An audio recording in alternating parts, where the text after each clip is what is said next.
Hey, what's up, everybody? This is Game Logic from the Rounding Off Infinity Gaming channel on YouTube, one of the co-hosts of the Enough to Keep Going weekly games podcast on the E2KG Network podcasting channel on YouTube, as well as the Basement Radio Arcade podcast on YouTube. Back with another episode of Talking About Games. This is episode number 4.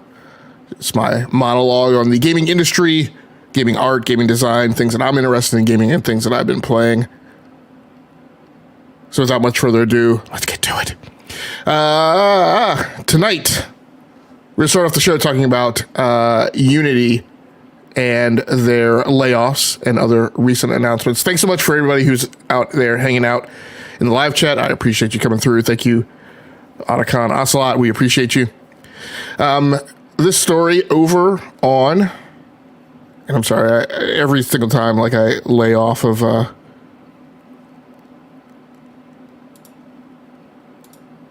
StreamYard for a few days. It's like I just completely forget how to bring stuff up on the screen.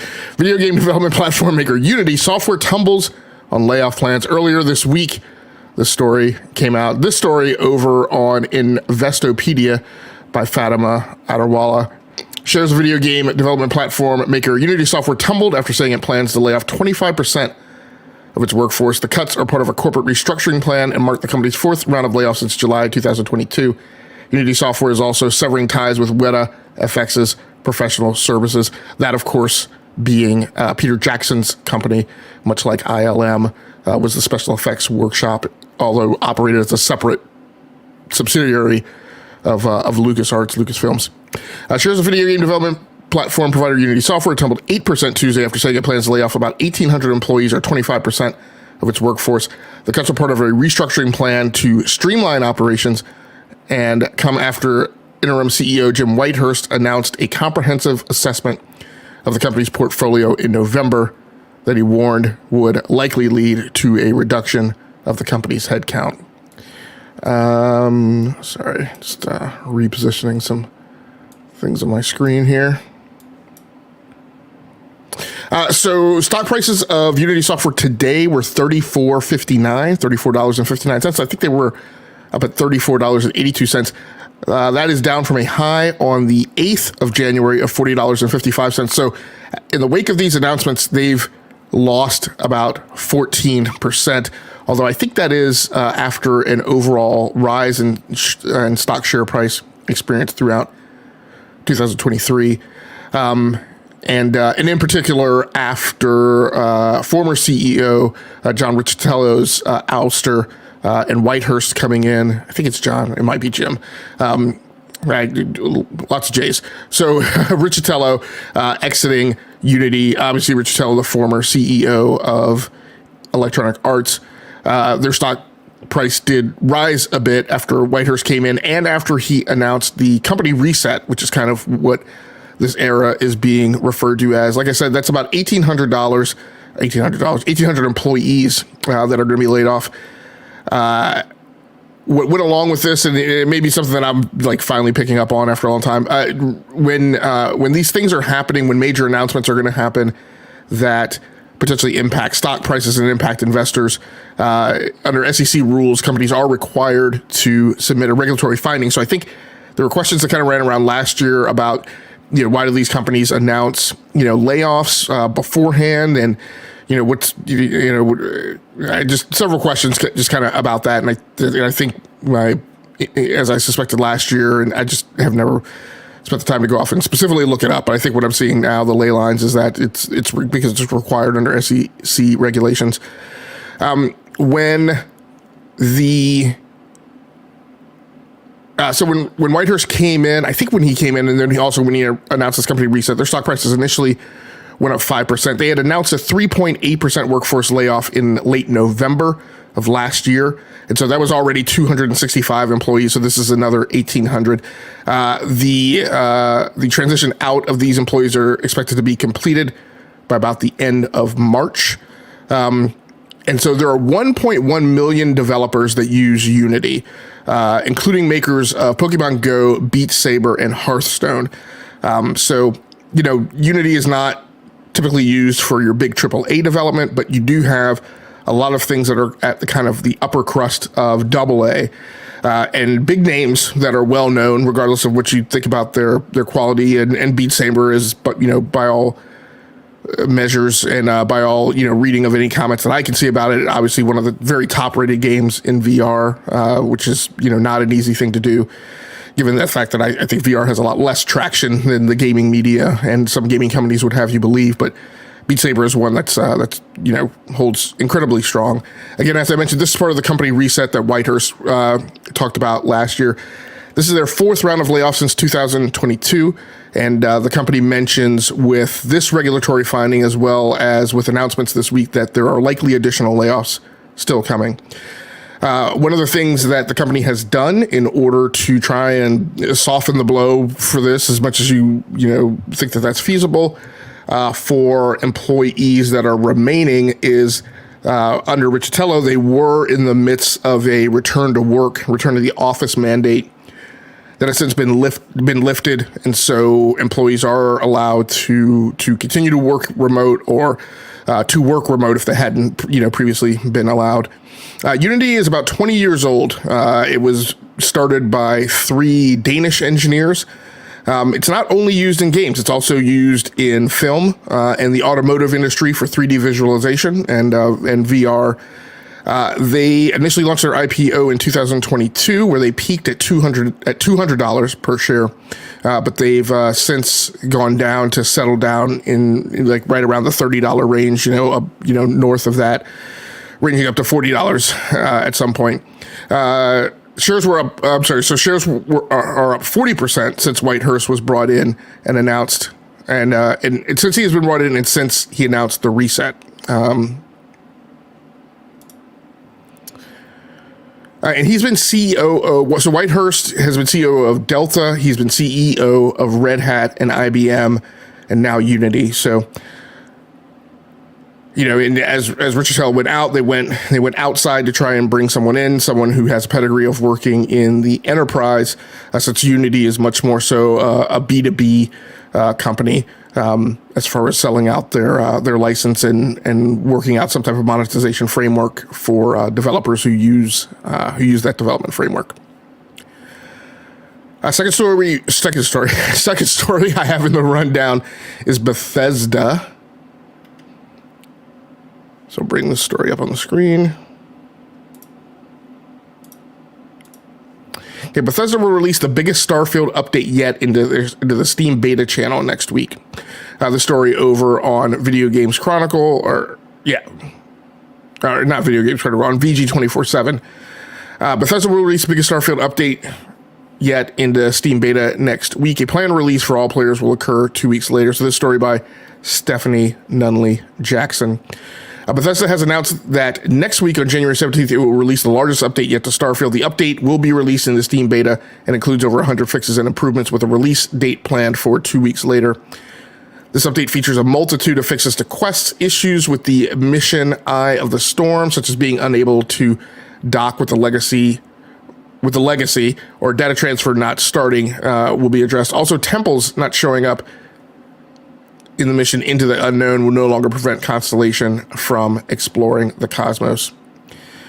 Other things that they're going to address: stability, graphics, greater widescreen support, increase and improved textures, lighting, and shadows. At the end of last year, what Bethesda announced was that they were planning on doing a major, not a major, but I'll say a significant update every 6 weeks, starting about in February. And that announcement included a mention of new ways to travel, as well as addressing a thing that a lot of Starfield players have roused about, which is the lack of city maps or city mini maps available when you're planet side, and also they talked about an implementation that sounded a lot to me like difficulty slider. So they talked about being able to change the difficulty of the game, but they talked about it at kind of the very atomic level, you being able to change the difficulty on certain detailed aspects of the game, not necessarily an overall difficulty setting. So that's what made it sound to me like sliders.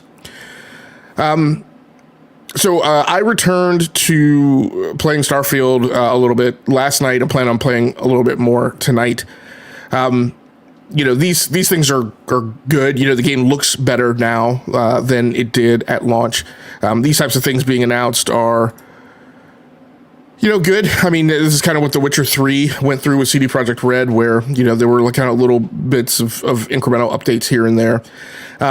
What I've seen as far as uptake and commentary from the player base is that this is not the big thing that people were really looking for. I feel like the announcements should clarify that, meaning they announced in December that there were going to start to be kind of these big, serious, impactful updates that were going to start in February. It's January, so this is not that update. This is the preamble to those larger updates coming out. But overall, there are some fans that are still kind of disappointed in terms of their feeling that Starfield still needs a lot of additional work, and this is not it. In that there are still other problems that they feel may not necessarily be getting addressed. And I saw some comments that basically said, "Look, this is great for people who want it. I don't bother me until until you're putting out the big updates," which I can kind of understand that. Like I said, I returned to playing the game earlier this week and plan on continuing to play through the weekend. I'm having a continued good time in it, but at the end of the day, my feelings on Starfield kind of remain the same in terms of it offers a sandbox and it offers a lot of different activities and has a lot of different kind of story branches, right? If you find them and you go down the right ones or the ones that appeal to you. But at the end of the day, and the way I play on PC, I play with mouse and keyboard when I'm just myself, the person. And then when I'm in my ship and I actually have to go do space combat, I have a controller. So the way I'm playing it now is I'm just kind of farming through the different activities. And so my whole point of that being, in a 2-hour session, I never picked up my controller because I was just fast traveling to every place. I was kind of not necessarily interested in engaging in space combat. That's one of the areas that I feel the game isn't really great about. I think, you guys have heard me talk, and I talked a couple of weeks ago how, one of the problems I've had with Starfield is anytime I'm in Starfield, it makes me think of, 8 or 9 other games that do a particular thing better than Starfield does. But what I will say is the what's neat about Starfield, the elegance of Starfield, is that it does provide you that sandbox, and it does just provide you those 8 to 12 different activities in aggregate that you can all do in one game, whereas not every game offers that. Some of the other kind of sci-fi games and stuff that I play, they may offer kind of 4 like major metas. Starfield offers a lot more than that. So it just kind of depends on kind of what you're looking for in game design. But my point is that, yeah, there's still a lot of work of a lot of small things like that need addressal. Path following of companions still needs to be cleaned up. It's still kind of jarring a little bit when you're getting in an elevator or you're running down off into a city and your companion who's supposed to be sticking with you is like literally nowhere to be seen.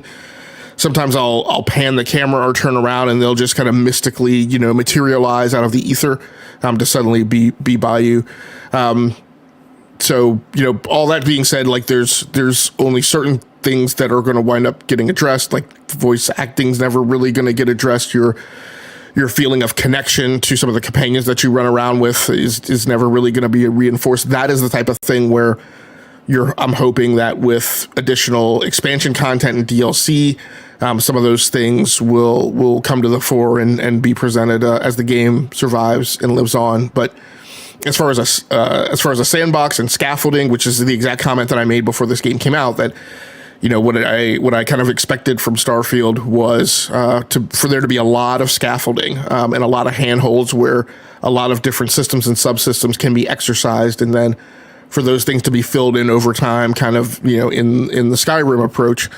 Although I'm hoping that what we see from Starfield is a little more direct stick-to-itiveness from the Bethesda studio themselves in populating that content and making episodic content and making an expansion of missions and characters that are in the game and not solely leaving that up, to the mod community. So I'm hoping to see more of kind of a Destiny 2 like approach with Starfield, where there will kind of be an unfolding, never-ending story that we'll see kind of, evolve over the next decade or so. So, but in the meantime, these maintenance things, these code infrastructure, foundational code things need to be addressed, and hopefully, that will help shore the game up. Overall, graphic performance, I'm still not super happy about. I have the game, so now the DLSS has been implemented. I've been playing it on a 3070 Ti system, which is the same system that I did my initial 40 hours or so in Starfield. I haven't played it on my 3080 Ti or on my 4080 system, but the game is pretty performant, but it just doesn't blow me away. On a 3070 Ti with everything set at I can't remember exactly what the setting nomenclatures are. We'll just say Ultra and Extreme, which is really the Forza Motorsport settings, but we'll just use that for Starfield. But if Ultra is the highest level, then I'm at the second to highest level with kind of everything maxed out, and the game is performing usually in the low 80s for frames per second. Sometimes I get up to the 90s, but that is with a lot of things turned on. And this is kind of the same thing that I said at launch. That's with a lot of things turned on that I do not normally like to run with. I do not like to run with variable rate shaders. I definitely do not like to run with dynamic resolution. I like a constant, consistent resolution. I don't like the shaders, shader detail level varying while I'm playing a game. I usually look on PC games to set them at a level that I can see pretty consistent performance. I'm not a person who dislikes the frame rate moving around. That doesn't bother me as long as the detail level remains pretty consistent. That is something that I prefer, but I am having to turn those things on when I'm running, even with DLSS. Otacon Ocelot says, I used to play Halo 2 to 3 tournaments on Xbox 360. I'm not port begging, but if Xbox wants $70 from me, and Otacon, I think maybe this is the conversational thread that went around Twitter. I think started by Brap about the notion of Halo potentially being ported to PlayStation. I don't know if that's going to happen. I think it was just very much a litmus test by Brap. But, he and I talked about that this week, and I kind of feel the same way. I'm like, look, it's a multiplayer game as a service PvP game. What I would argue, and in fact, the statement I made to him is in 2024, there's really no point in a game like that being exclusive on a platform. And that's a comment that I say as a gamer and as a person who plays a lot of PvP multiplayer competitive online shooters. Has nothing to do with Xbox brand loyalty or PlayStation brand loyalty. I don't care about that. I simply care about when I go into a queue and I'm playing Call of Duty and I'm playing Halo, what I want is the most robust. And people may not like it, but I'm going to say it. I do like skill-based matchmaking. I think there are some people who dislike it who are more disliking of the specific implementation on a given game. But I do prefer SBMM. I kind of feel like, if you're going to be a competitive player, you should be playing against the people that are, of similar skill to you. I don't feel like you should be allowed to just come into, a match full of randos and seal club everyone and have a ridiculous KD. That doesn't really make sense to me. But what I like is I like having the biggest player base that you can have. And I've talked about how that access to the large player base and to that level of competition is what people are attracted to. And that's why when new PvP multiplayer shooters launch, they struggle because, like I've said, when new gamers come into the fold and they're trying to figure out, hey, what should I be playing? What they want to play is they want to play the games where the most players are. And so they wind up going to Apex, going to Call of Duty, going to Fortnite. They don't wind up going to these games that are kind of mid-tier and lower tier as far as the sheer number, as far as the size of the player base. So, if Halo Infinite wants to get healthy, it would definitely help it, right, to go onto PlayStation. And whether or not there are people on PlayStation who have an attitude and don't play it because of console war stuff, I mean, that I don't know that can be helped. I think the question is the level of effort that 343 Studios would have to exert to port that to PlayStation, is that juice worth the squeeze of what they could potentially monetize on PlayStation? And what I will say is what we think we see from the market is that at the end of the day, the PlayStation player base is more willing to spend money. And that means that in general, you would believe that those players there have that what PlayStation sees is a higher ARPU, or a higher average revenue per user from their player base. And I think there's the potential that would be helpful for Halo Infinite, because I don't know how much the Xbox and the PC gaming community is being monetized for Halo Infinite anyway. And so, the port to PlayStation, there's a little net code in there that probably has to be worked out. But in general, the heavy lift is that PlayStation runs on a different abstraction layer than DirectX. And so you lose that efficiency. You then pull into your cost envelope not only the initial outlay of doing the engineering to port it to the other platform, but then you also pick up the O&M, right? The OpEx, the operational cost and maintenance and support, and the additional cost that inherently gets driven anytime you branch a main line of code that is slightly different, because now you're just configuration managing more, right? CSCIs, or computer software configuration items. And so that has a fixed cost that goes along with it in terms of DevOps and test and building a Jenkins job and iterating it and changing it, every time the code changes and yada, yada, yada. So there's some additional costs, but I think there's a very good chance that, Microsoft would see the return there that they needed. Otacon says, Innate says, I hate SBFM if the result is me having 60 millisecond ping. That's my issue with COD personally. Yeah, I can see that. If SBMM is causing you to, the pool that you're in causes a constraint where you're not able to get into matches where basically you can perform as best as you possibly can, because network latency winds up countering any advantages you would have, particularly for PC players, from the speed of your system. That I can totally understand. Otacon also says, Twitter gamers percentage is insanely small. My buddies at work play Xbox, have never engaged in a console war, even about, I talk about that all the time. And Otacon says, the outcry they will hear will fall on deaf ears. Yeah. Yep, exactly. The people on Twitter will hear the trunk of that tree fall in the forest, but everybody who doesn't go to the forest will never hear it. Next story that I have in the rundown is Resident Evil Revelations update reportedly adds DRM to decade-old game, breaks it, then removes DRM. And so this was a series of articles that went around this week that is basically about Capcom getting themselves on the naughty list.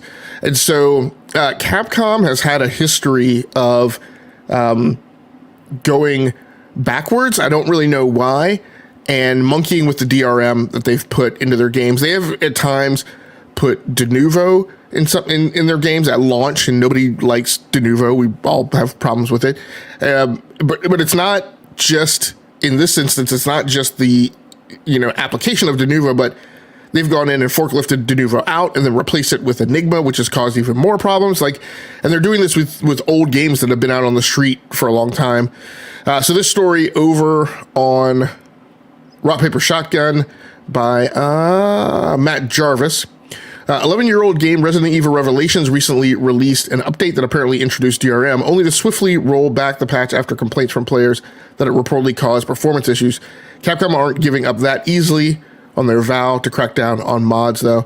The recent update to Resident Evil Revelations sparked a wave of comments in its Steam forums about apparent performance problems, including reduced frame rate, stuttering, and sudden drops, crashes, and mods no longer working.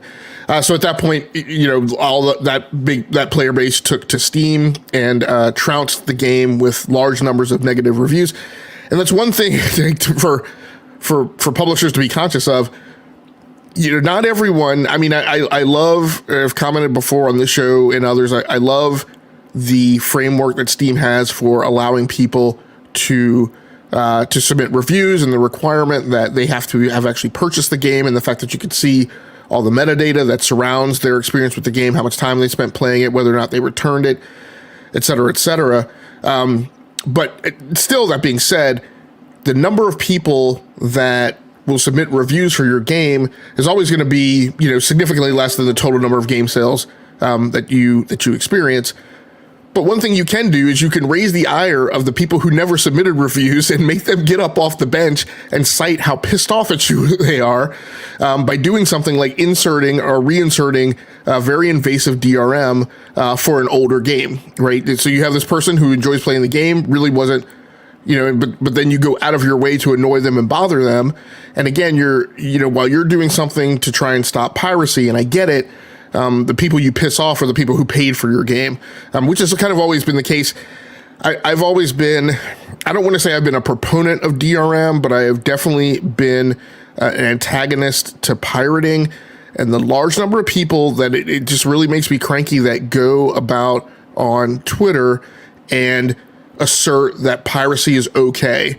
And I wrote on Twitter a few weeks ago that, people make these comments and they kind of act like they're Robin Hood, like they're robbing from the rich and giving to the poor, but they're not, right? They're just stealing the game for themselves. It's not like they're, back in the day, in the day of CD cracks, when we used to get our stuff on optical media, there was a site actually called CD Cracks where people would crack the game and then they would put the script for you to run to break the DRM on the disk online, and then that would, I'm not saying that was any more altruistic, but at least it would benefit others.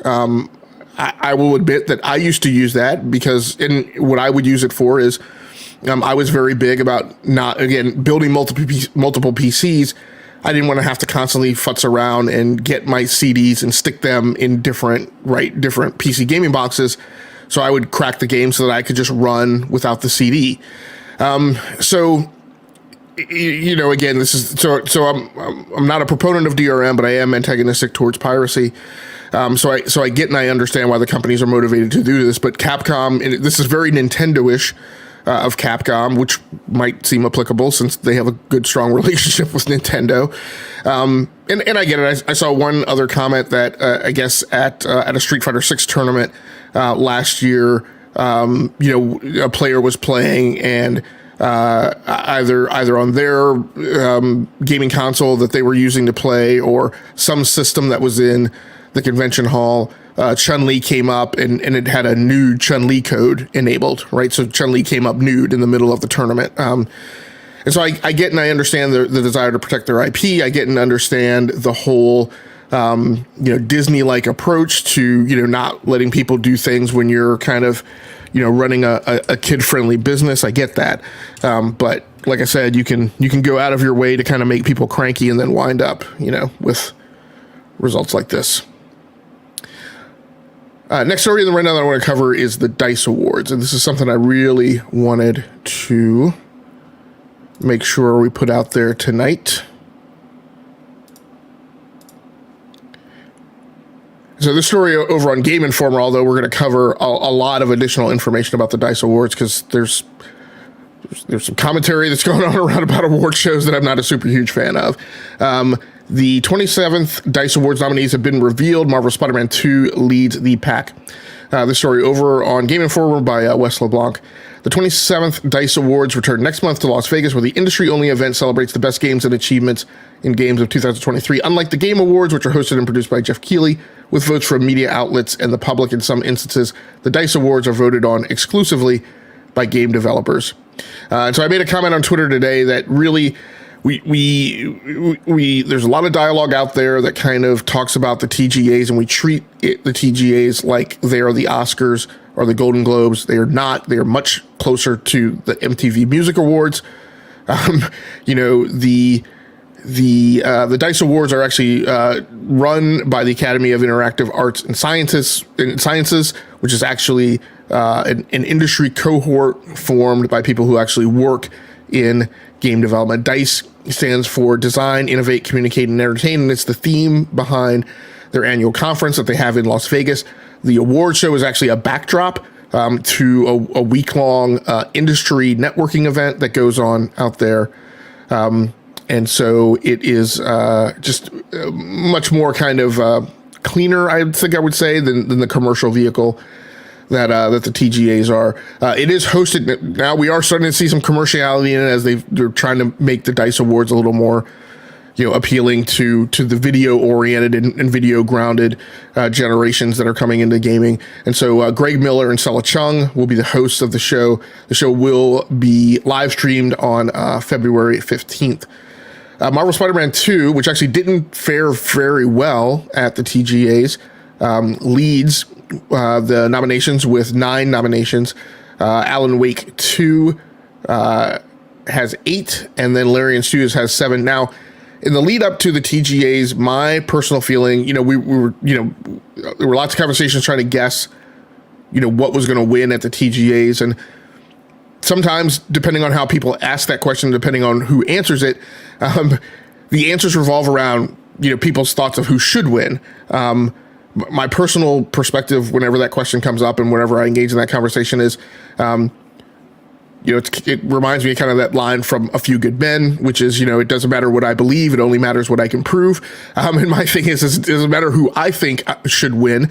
It's me trying to guess what I think the journalists are going to do. And in the lead up to the TGAs, what I heard listening to a lot of podcasts from the gaming media was a lot of buzz and a lot of endearment towards Alan Wake 2, much more so even than Baldur's Gate 3. And that's not because of, the game came out later, and so that's what they were covering more.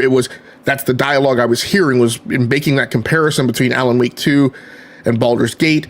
What I was hearing was a lot of yes, Baldur's Gate is great, but it's so large and so voluminous that I prefer kind of the tighter experience of Alan Wake 2. There's lots of love for survival horror as a genre.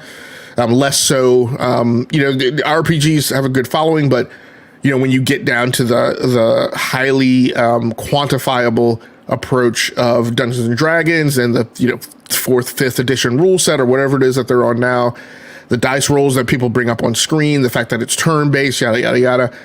I heard a lot more people leaning towards Alan Wake 2 and a lot of the jump scares that it provides. And quite frankly, I hate to say it, but maybe a little more heartfelt endearment towards Sam Lake and Remedy, which I think more of the gaming media and journalists are familiar with than Larian Studios. And I was just expecting Alan Wake 2 to have a bigger showing at the TGAs. So it's interesting here, and I'm going to talk a little bit about how the DICE Awards are kind of made up and what the procedures look like. But, one of the things I've always ascribed to is if you want to understand how artists and creators who are participating in the industry, where their thoughts are on what they should be creating and what they see of value, then this is the award show that you need to pay attention to. One of the things that I talked about was 2017, I think it was, that the Resident Evil 2 remake came out. And, we asked this question today. I kind of find it funny because I'm like, this should have been covered like 6 years ago. We asked the question, should remakes be allowed for Game of the Year? What does the industry think about remakes? Do they hold them as high a regard? And I'm like, look at the DICE Awards. Resident Evil 2 didn't win Game of the Year. And in fact, I'd have to go back and look. I'm not even sure it was nominated. But it didn't come out, it didn't win gangbusters at the Game of the Year. And what I took away from that, I was like, that's the signal to me that says that the industry, the developers themselves, don't hold remakes in as high a regard as a game that's built, from the ground up. And even, you can argue that even with a sequel, that they obviously lean very heavily on maybe the preceding engine or assets or both. But they still think of that as you know, in my opinion, I think they're judging it by the total level of effort that has to go into it and the total number of engineers and the sheer volume of work that has to be done. In my mind, it shows that they hold that in higher regard. So there are 23 categories in the DICE Awards. Like I said, Spider-Man has 9 nominations, Alan Wake 8, and then Baldur's Gate 3-7 gets televised on Thursday, the 15th of February, which is a Thursday. I think it's at 4 p.m. Eastern. I'll have to go back and check the time. We talked a little bit earlier in the show about Starfield. It was nominated twice, once for the category of outstanding achievement in art direction, and then again in a genre category, RPG of the year. I'll cover some of these categories a little bit later. So, like I said, talked about Alan Wake 2. Let's look at the action game of the year nominees. Story, technical achievement. Action game of the year. So up for nomination: Armored Core 6, Fires of Rubicon, Dead Space, Hi-Fi Rush, Marvel Spider-Man 2, and Remnant 2. So good to see Remnant getting in there.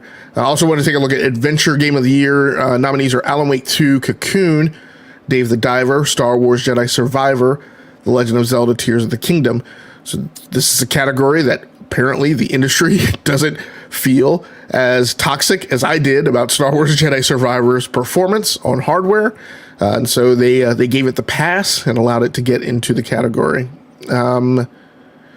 Racing Game of the Year is a category that continues to befuddle and mystify me.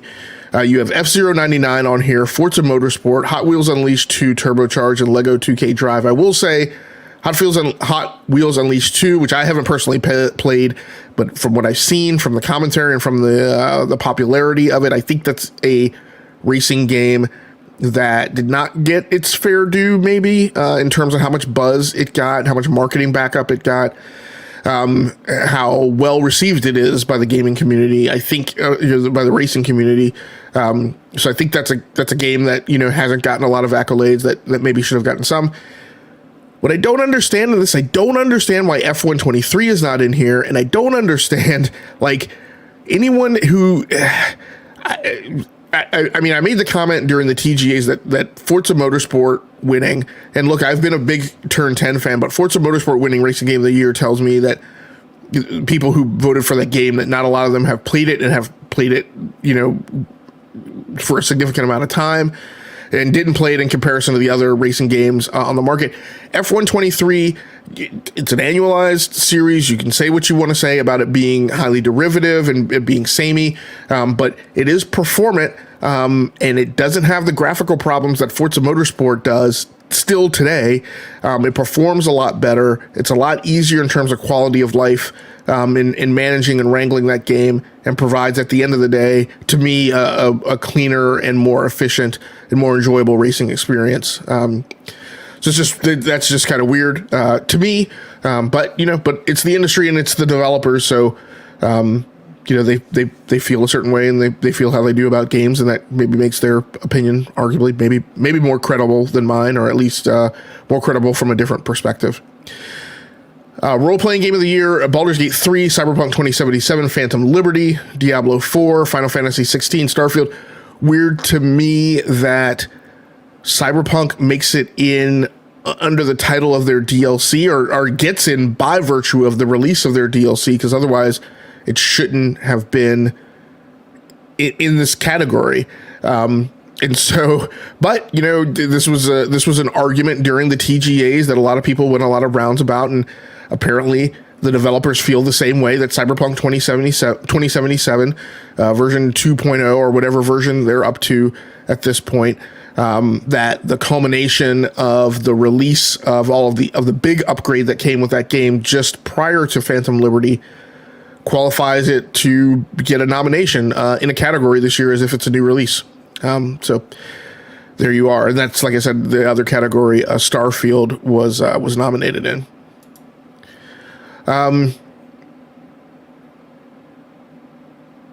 Sorry, I didn't go through the actual Game of the Year award or nominees.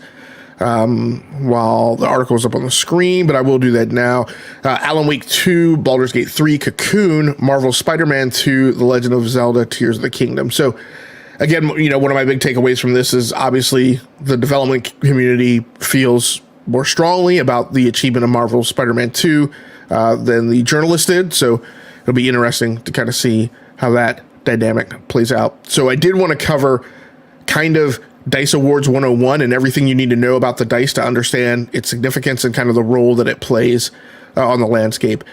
So the DICE Awards were formerly the Interactive Achievement Awards. They are 25 years old, started in 1998. The Academy of Interactive Arts and Sciences itself was started in 1996. And so it's about 27 years old, and then just 2 years into the existence of that organization, they pulled together the DICE Awards. And so the way it works is anyone essentially can nominate a game, although the submission eligibility for that game must be met. Now, I'm not clear if that's submission eligibility of the person submitting it or as far as them being an Academy member, or if it's the submission eligibility from the description of that voting category. And so the Academy of Interactive Arts and Sciences is a lot like the Academy that's behind the Oscars. Like it is a trade organization. You do have to pay dues. It's analogous to it, and a lot of people won't know these, but to me, it's analogous to gosh, now I'm forgetting the name of it, but it's analogous to like international engineering organizations that I've been parts of for software engineering or electrical engineering or systems engineering. I mean, it is you can join the group and be part of the group. You have to have certain qualifications, and then you have to pay your dues to be part. And so one of the criticisms that's been labeled against the DICE Awards and AIAS has been that most of the people who are members are people who have a steady income and a paycheck that they can count and rely on. And so that will be most of your developers that are at big major publishers and AAA development studios. That will not tend to be your indie developers who may, be running shops where they don't know if they're going to make payroll the next week, or, have partially mortgaged their houses, right, to have enough money to pay salary for some small contingent of developers. So that could arguably bias the awards in a certain direction, and could also potentially bias the nominees. But by and large, I think, when I think about this, the statistical, quantification behind their intake funnel on these games, I tend to think it provides for a little more egalitarianism than maybe the TGAs do. But as I went through those categories I talked about, the way the DICE Awards break down is there are craft categories and then there are genre categories. And so by craft, what I mean is the outstanding achievement categories, which are like outstanding achievement in animation. Animation is a craft. Outstanding achievement in art direction. Art is a craft. And so there's a number, and so they bucket the awards into a number of things that address the craft, and then they bucket other awards into kind of higher level aggro awards that are applicable to genre, adventure game of the year, family game of the year, fighting game of the year, etc. And so when you submit your nomination, you can only submit any given game in a craft category, in one craft category and one genre category. So a maximum of 2 categories in your nomination submission. And then the other eligibility requirement is the game must have been publicly released in North America within the previous calendar year. So that keeps them out of the thing that the TGAs get into about the whole, like it's, the November 15th or November 6th or whatever the date is for any given year. That's the cutoff. And, so people are trying to remember a game that came out in December of the preceding year and yada, yada, yada. I mean, it's the same 12-month cycle, but it's a little cleaner. This is one of the things that I've mentioned that, people will often say, well, it should be a calendar year for the TGAs. It should be from January 1 to December 31st. And I'm like, guys, I get it. But number one, again, the public outcry, the gaming community outcry on Twitter that there should be an award show that's oriented like that. There is. It's the DICE Awards. The other thing you have to understand is the TGAs are a commercial and marketing activity. And the main objective of those games is to get people who are holding on to their last fistful of dollars in the holiday spending season to go out and buy games. Steam puts a sale on, like, literally, I mean, as soon as the nominations go up, where they take all, like, as much as they can, as much as the publishers agree to it, all the games that are nominated for Game of the Year, and put them on sale, right? And the reason for that is to move revenue dollars, right? And ditto for the Game Awards themselves, right? To get people to say, that game won, blah, blah, blah, let me go out and buy it. And so that doesn't help that objective for the TGAs to be in January or February, because holiday spending is over. And so the TGAs are scheduled when they're needed to make holiday spending go. More about the intake funnel of the TGAs, because a lot of the problem with the TGAs is, when I say, hey, a panel of 120 outlets or whatever voted on the nominees, and despite however you feel about a given category, 120 people or outlets decided that Dave the Diver, right, or at least 51% of them or whatever, felt that Dave the Diver was worthy of a win, right? Like, if you want to argue that they shouldn't have even been in that category, then I'm like, okay, but obviously the journalists didn't see it that way, because the journalists would have said, hey, this game shouldn't be in this category, so I'm not going to vote for it to win, right? So, okay, then if people want to argue against that, then what they'll go after is, well, it was contaminated because it got into the list of nominees in the first place. So, in order to, so the way the nominees are then triaged is, so you get a whole long list of things that are nominated, and a panel of 100 developers votes on that list to neck down the nominees. And again, these are people who actively work in the industry and are members of AIAS. Once the nominees are picked, then voting for each category is open to the entire AIAS, which is about 33,000 people today. And so tens of thousands of people professionally employed in the organization then go vote on these games. In my opinion, that makes it, I don't know whether it's irrefutable, but it certainly makes it you got to have a much more stringent case, right, to come to the table with for making an argument about games that win out of the DICE Awards, in my opinion. Members vote on all genre categories, and here's the thing that's the additional kicker that I think people are probably very largely hugely unaware of, but also that I think gives the thing a little more credibility, is only people who are registered in AIAS in a specific domain are allowed to vote on the craft categories. And so what that means is that there are, depending on what your job is in AIAS, let's say you're an artist, there are only certain craft categories that you're allowed to vote in. So you can vote in the art direction category, for instance, but what you cannot vote in is you cannot vote in original music competition or audio design. And so there are people who are in labor category buckets, right, based on what your job is in the industry, and that's what allows you to vote on particular categories. Everybody can vote on the genre categories, but you can only vote on the craft categories that you are a domain expert in. And so I thought that particular rule was interesting. Megan Scavio, who is the current president of the AIAS and has been in place for 6 years. She got brought in, I think, the tail end of 2020 or 2017. In an interview with Ars Technica back a couple of years ago, had this statement, because again, people kind of talk about either not understanding what the differences are, or we'll choose to say, well, I'm not going to pay attention to DICE either, right? Because I don't believe in the award shows, whatever. The thing I want to put out is, one of her responses was, and this is a quote, "In my opinion, our audience is the industry," she told Ars in a recent interview. "That's who I care about. If the industry wants to watch our awards on Twitch or YouTube, great.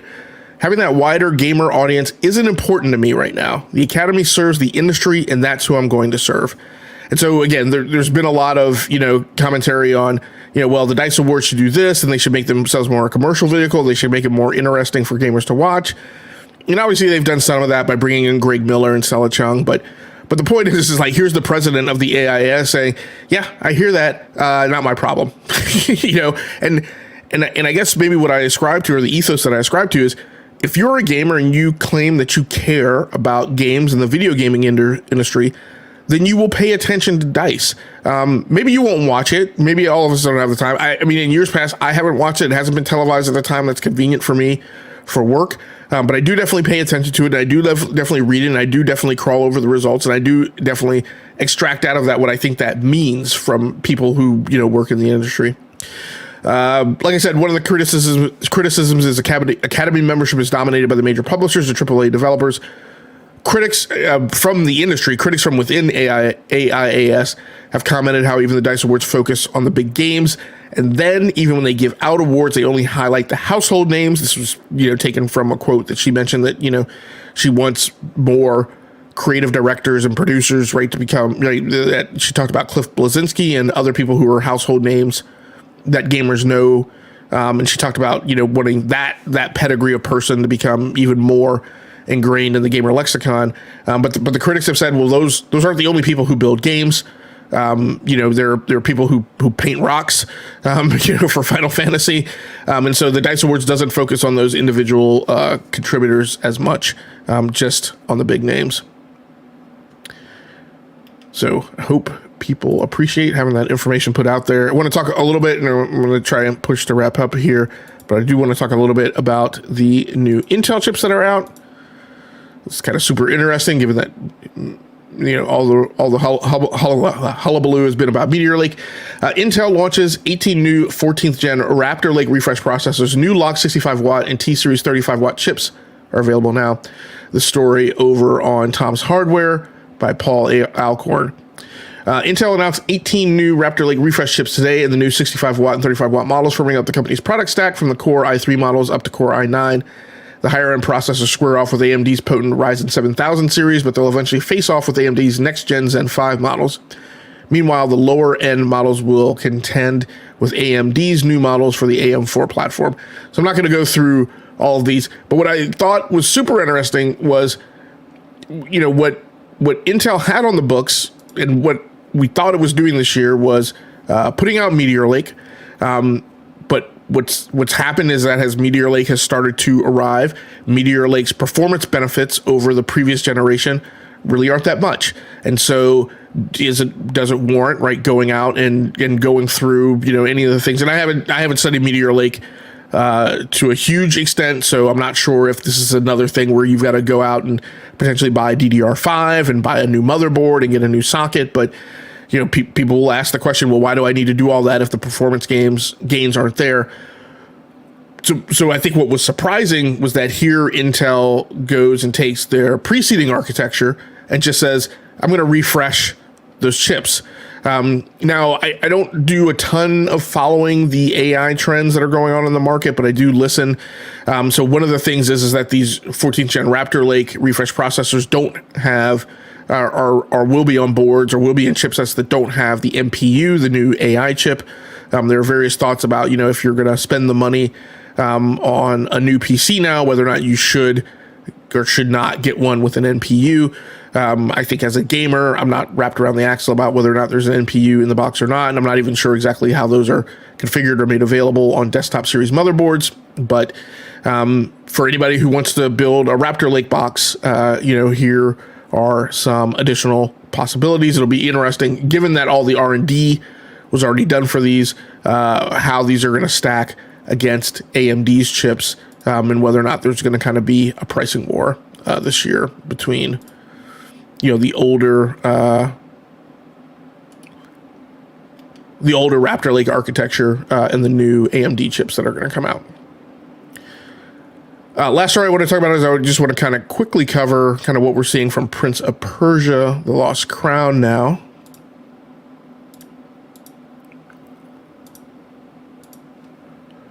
So just taking a quick look at OpenCritic. Prince of Persia: The Lost Crown is a game that I've been looking forward to.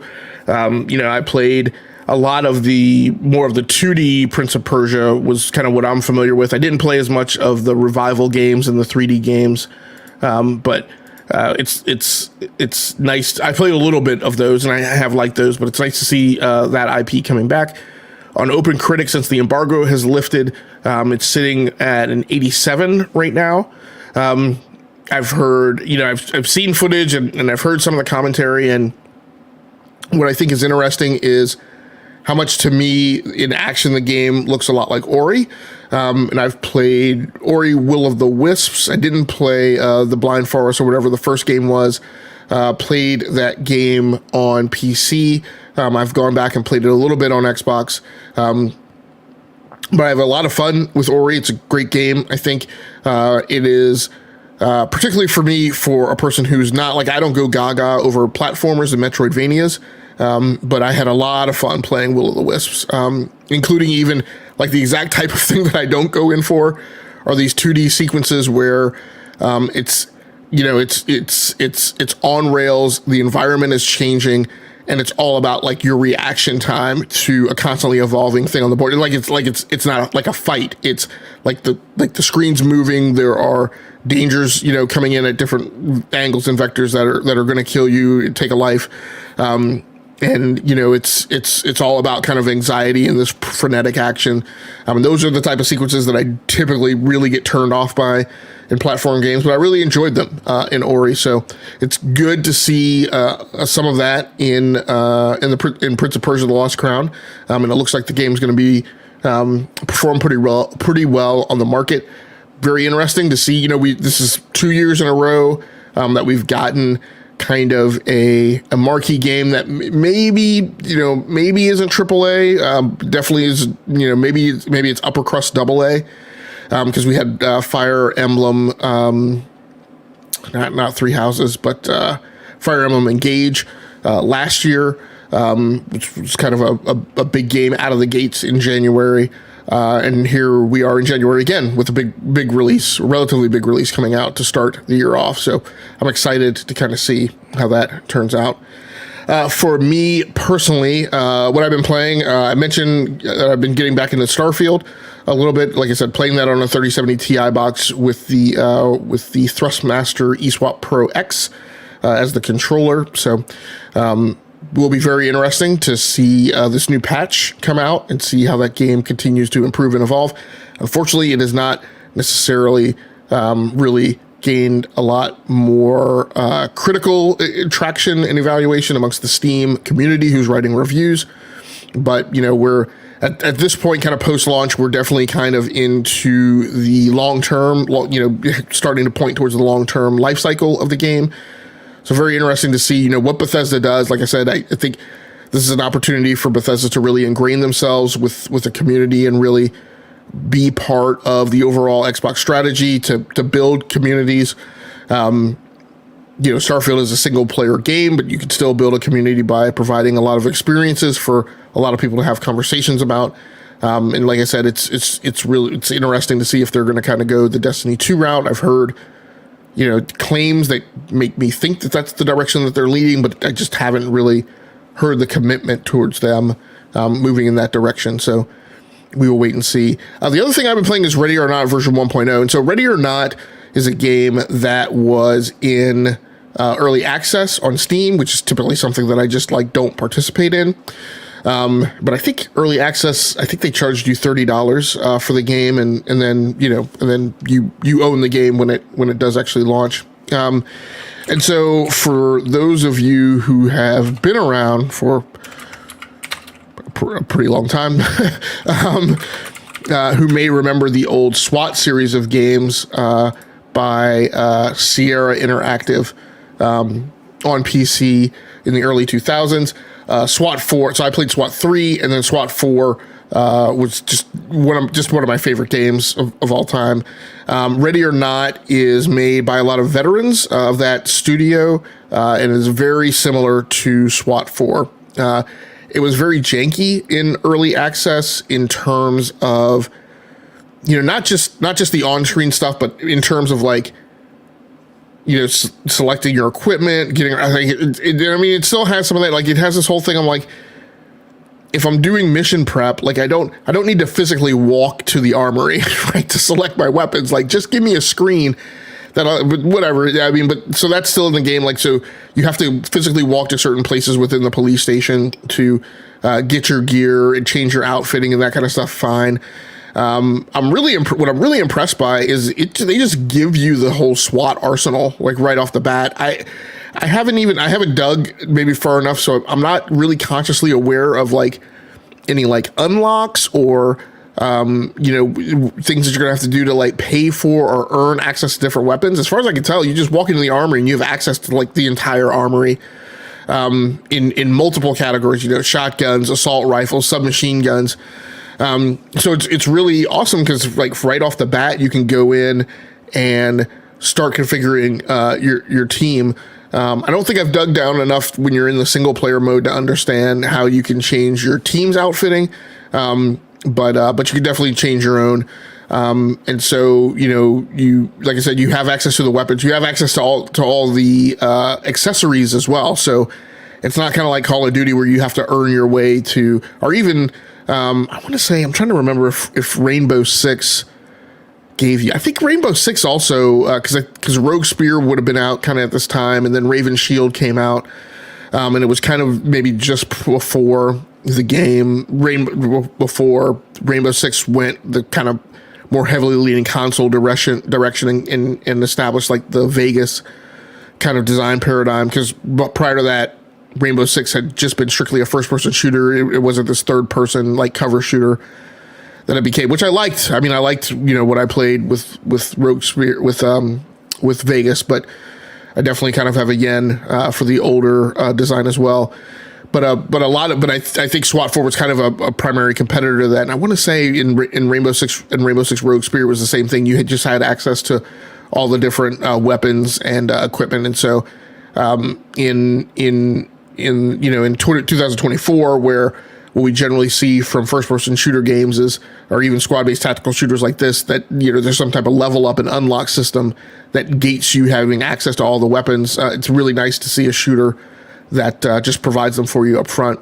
So what I'm most impressed by with Ready or Not in version 1.0. So first of all, the version 1.0 release on 13 December caught me by surprise. I didn't think they were going that early. I thought they weren't supposed to launch until next year. So it was nice to see them go early, but on top of that, the level of polish that the game has kind of transformed into in the version 1.0 release to me is kind of shocking. Like if you go back to what I played in the early release, and there's still kind of a definitely like an early 2000s kind of quirk.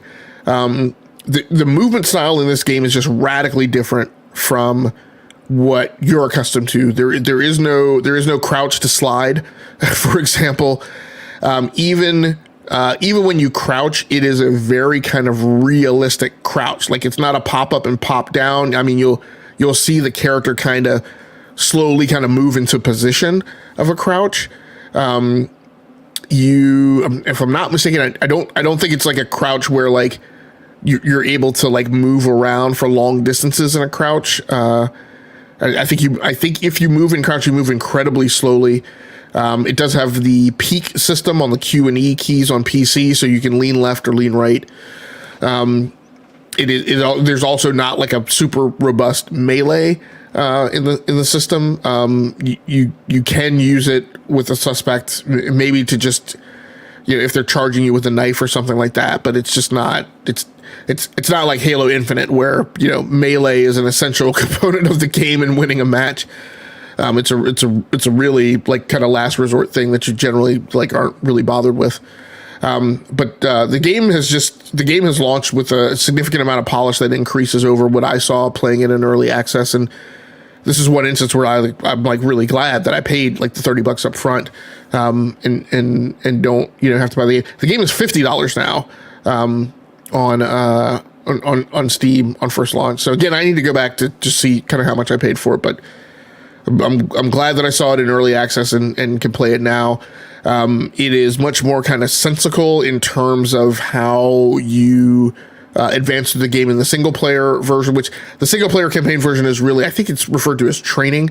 But it's really like you go through and you have to complete like one mission, not to 100%, but relatively complete it to unlock the next mission. And so like, for instance, like in one of mine, like I think in the second mission, I did not apprehend like the ringleader, but I did apprehend all of the other suspects. But that was enough to warrant a completion for the game and allow you to unlock the second one. And then you can go back and replay those things. They're very much kind of maps and scenarios where there's replay value. I mentioned having unlocked access to all of the weapons and the loadouts. So it is interesting to go back and replay those maps with a different weapon set. Changing the setup of your team. If you wanted to do that. So pretty happy with it. Have been having a good time with it. I think the one I don't know if I'd count it as a negative, but I'll just say it's the one thing that holds me back in terms of uptake and the amount of time I spend with the game. A given map or scenario can be excruciatingly long. Like because you're not running around the map playing it like Unreal Tournament. Like, and this is one of the reasons, like, I don't even like Rainbow Six Siege sometimes, because I wind up getting, on a map with players who are just running around playing it like, like a non-tactical shooter. I definitely, would see that in Vegas. Maybe not so much with Siege, but definitely would see that with Vegas, which would make like the multiplayer co-op like very frustrating. But you don't play this game like that, particularly if in single player, and so you can be on a map and it can take an hour and a half, right? Because you have to be very meticulous and like clear every room and collect all the evidence and try and not just arbitrarily shoot everyone that you come across, because that winds up in giving you penalties. So it's a fun game, but it could also be an incredibly meticulous game, and that meticulousness may drive a given scenario or map to be extremely long. I haven't checked. I gotta believe that mid-level saves are feasible, but I haven't actually checked to see if you can save in the middle of a mission and then restart right at that point in the mission, or if it always starts you back over at the beginning. I can't remember off the top of my head, but I will definitely check that out. So that's what I've been playing. So thanks a lot for anyone who happened to come through the live stream. Thanks so much, Otacon Ocelot. Thanks so much, Enate. I appreciate you. For anybody out there who watches the archive version of this monologue on the Rounding Off Infinity Gaming channel on YouTube, I appreciate you as well. Please feel free to like the video and subscribe to the channel so you can just receive a notification whenever I post new content. I think what my plan is, I think I'm going to try and be live again talking about games on Tuesday. So just keep an eye out on the front page of the channel and on social media. I know I had to move this one around a lot because there's lots of social activities going on this weekend, and I just couldn't get out of the way of them. But I will try to, keep from having to move it, as frequently or as often. I may just have situations where I have to move it to like the next day, but I will try as much as I can to lock it to a time and try and stick to that time. But, we'll just have to see. So until next time, take care of yourself, stay safe out there, play the games that you like, and come here to talk to me about the games that you love. Once again, my name has been Game Logic from the Rounding Off Infinity Gaming channel on YouTube, one of the co-hosts of the Enough to Keep Going Weekly Games podcast on the E2KG Network podcasting channel on YouTube, as well as the Basement Radio Arcade podcast. Like I said, thanks so much for joining in. I should be live again on Tuesday night. Until next time, take care of yourselves. Hey, thanks so much, Now I apologize. I am going to have to let you guys go for the night. We covered an hour and 10 minutes of gaming news, so I think that will hopefully tide everyone over. There's not that much that's going to happen between now and Tuesday anyway, so unless there's some big major wackadoodle announcement on Monday. So I think we'll be okay for the news to not be covered. But thanks so much for coming through. I appreciate you. And like I said, that's going to be a wrap for me. So until next time, good night, good luck, and good gaming. That's going to do it for me. I'm out of here.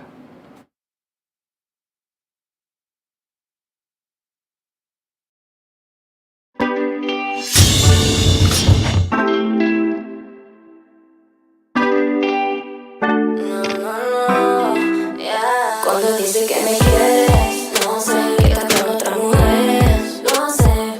Ese nudo en la garganta me acompaña. Yo no soy tuya, sé que me engañas. Estás loco llamándome, rompí el cel para no contestarte. Mientras hay otra en tu